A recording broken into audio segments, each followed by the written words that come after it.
All right, Nura's in the house. Welcome. Hello. So Hello. I've been watching your YouTube channel for like over a year now. Okay.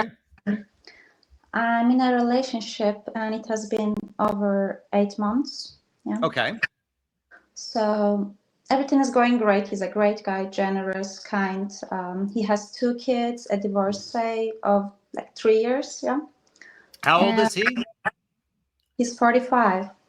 And how old are you? I'm 29. Okay. No, there's no judgment here. Yeah.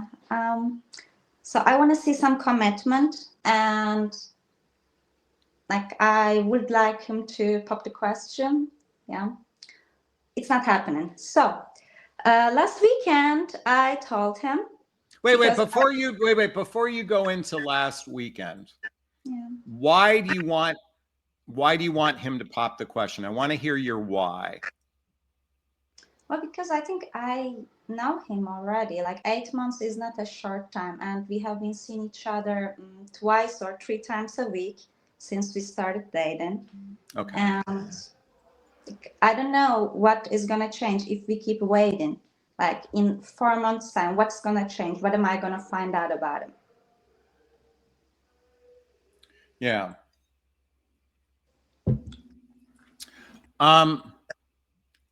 Say it to me one more time. I apologize. I got distracted. Say it to me one more time.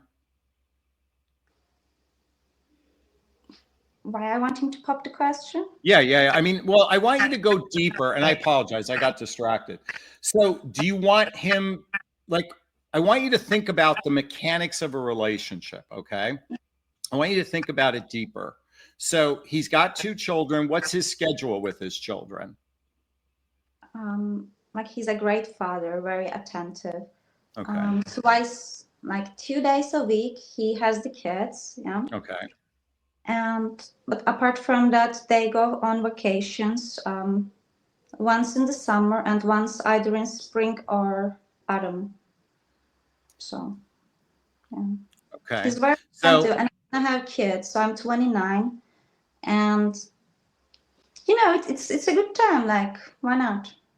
Okay.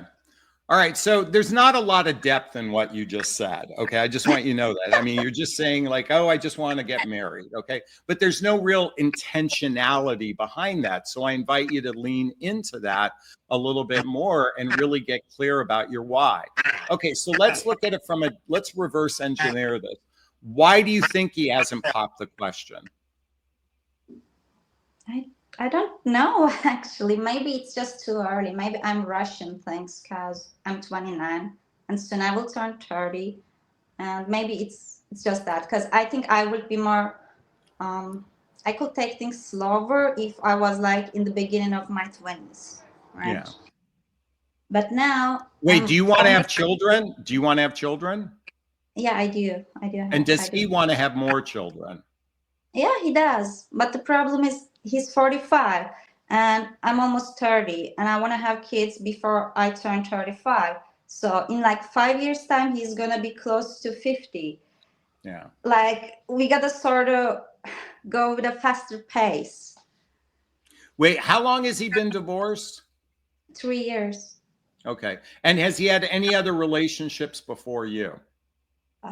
Yeah, he had, but he has not introduced them to his family. So he introduced me to his family.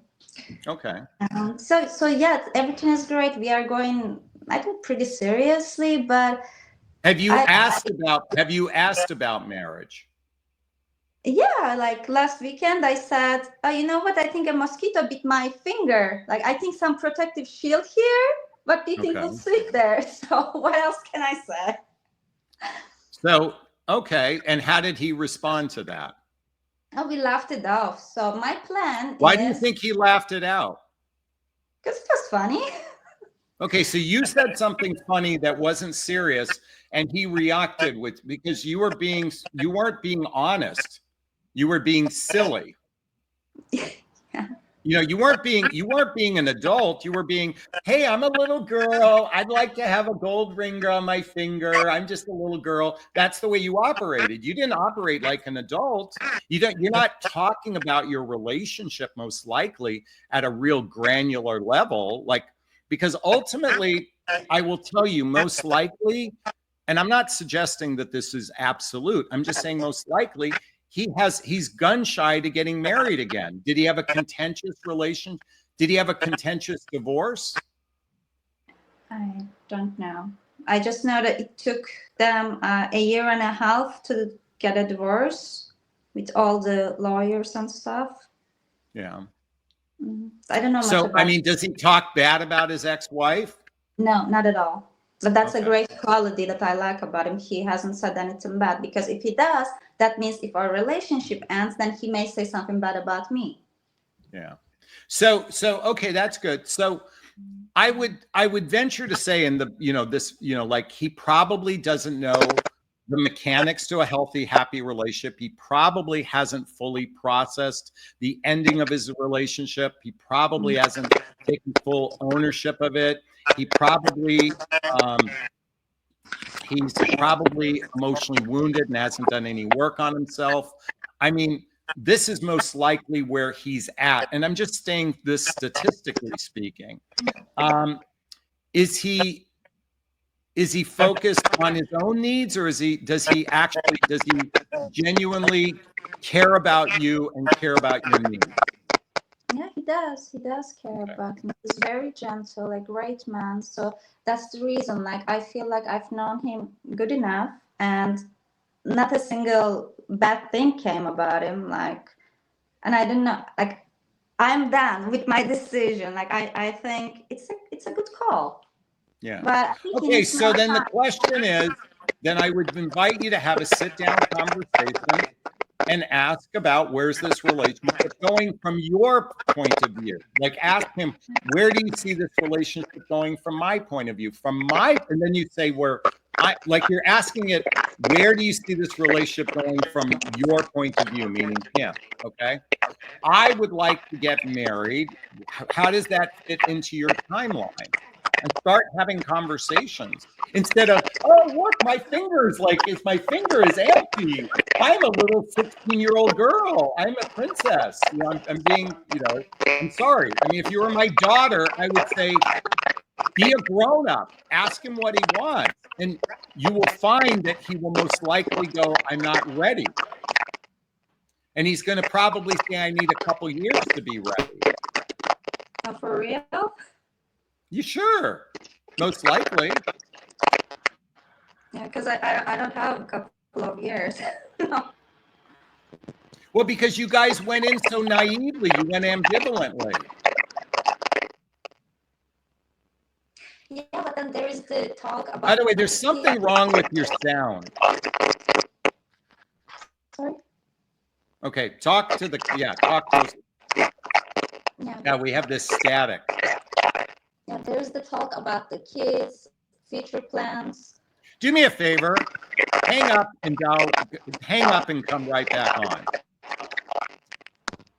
And while she's doing that, folks, because there was a problem with the microphone, she seems like a very sweet and kind person. There's no doubt about that.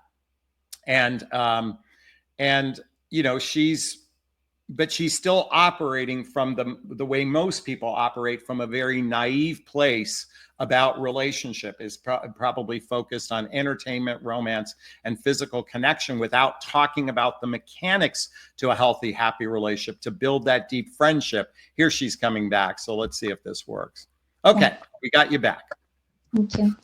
So there is the talk about. Oh, shoot, we still have a problem. I'm sorry. Well, listen, I'm going to hang you up and I'm going to keep talking to the camera about this, okay? All right.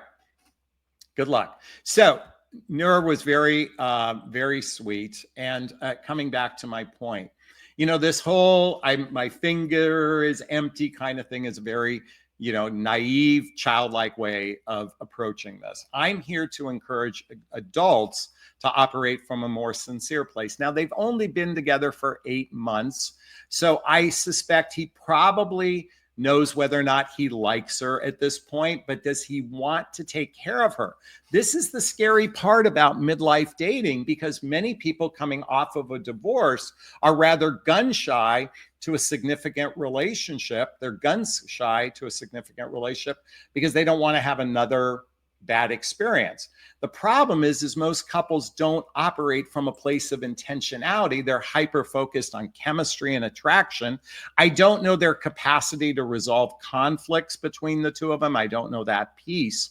But ultimately, because he's chosen a woman who is literally 16 years younger than him, he has to operate from the premise of, I'm going to take care of you. So I'd want to understand the financial mechanics of this relationship.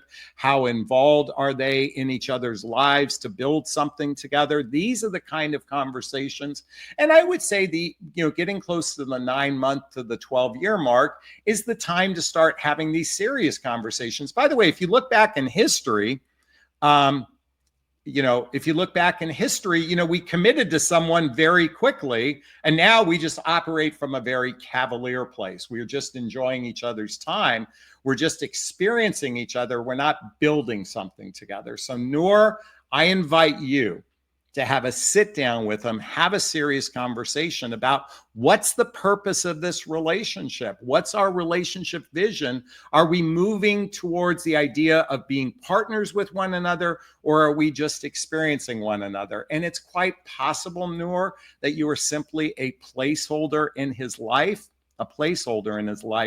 as he's trying to figure out and raising his children and all that stuff. And ultimately, I'm going to venture to say, it's rare that a man wants to make babies after he's already had babies with someone else. It's rare. There's the exception to the rule, but it's very rare that he might want to make babies with you. So just be aware of that. Is this sinking in? Is this resonating with you? Please let me know if it is. I'd like to hear your thoughts on what I just shared. Post a comment below. I do my best to read them all in the first 24 hours. As always, if you find value in my videos, please hit that like button. Please share this video. Please subscribe to my channel and hit that notification bell so you can be notified of new videos. And if you want to connect with me directly, schedule a discovery call with me to see if working with a coach is right for you. Join my group called Midlife Love Mastery. Get all the books I recommend, all listed below. All right, we've got Terry that said, this guy isn't ready for a relationship. This guy isn't ready to commit. RM Bell says, he's more complex part of his life than she is. She is on her own time schedule and pressure comes in. Yes, he's got more moving parts to his life because he's raising children, probably has alimony, child support involved. There's more moving parts. Sheila said, this is definitely resonating with me and hit spot more than once. Yes, I'm trying to. Stacy points out she's operating from what I can get from him and playing the role of wife. She may need to move on. Again, we all operate based on our needs. It's important to recognize that we have to have our needs met, but are you having grown-up conversation? Ava says, 8 months is nothing to compare to a lifetime. 8 months is just the intro.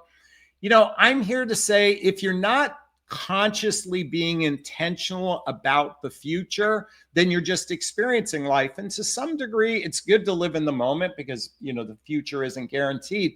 But are you growing to build something, or are you just experiencing each other? That's the way I look at it. Nazi says, he maybe won't get married again, but it's him that thinks about love. Even if you talk to him in a friendly way, you both feel very comfortable. Could you explain his feelings, please? Again, this is about opening up to something deeper. This is what my whole channel is about, is encouraging honest communication very early on, speaking from the heart, but most importantly, listening from the heart. And then ultimately asking yourselves, what's the purpose of a relationship? That's my invitation for all of you. Is this sinking in? Is this resonating with you? I'm going to say it again. I'd like to hear your thoughts. Post a comment below. I do my best to read them all in the first 24 hours. As always, if you find value in my videos, please hit that like button. Please hit that share button. Please hit the notifications so you can be notified of new videos. And if you want to connect with me directly, there's links below to schedule a discovery call with me to see if working with a coach is right for you. There's a link to join my group called Midlife Love Mastery. There's a link to follow me on Instagram and all that good stuff listed below. All right, I'm going to wrap up this video as I always do. First off, giving myself a big, gigantic Jonathan Barrett of self-love. I'm going to reach into the camera and give you a hug of love if that's okay. I'm going to ask you to turn to someone, a pet, a teddy bear, a pillow, and give either of them a hug of love, because hugs are a great source of love. And let's face it, we could all use more love in our lives. Thank you. I want to thank everyone that was live. I want to thank everybody that donated. I want to thank everyone. And I'm wishing you all a super duper wonderful, fantastic day. Be well. Thanks. Bye-bye now. Bye-bye. Bye.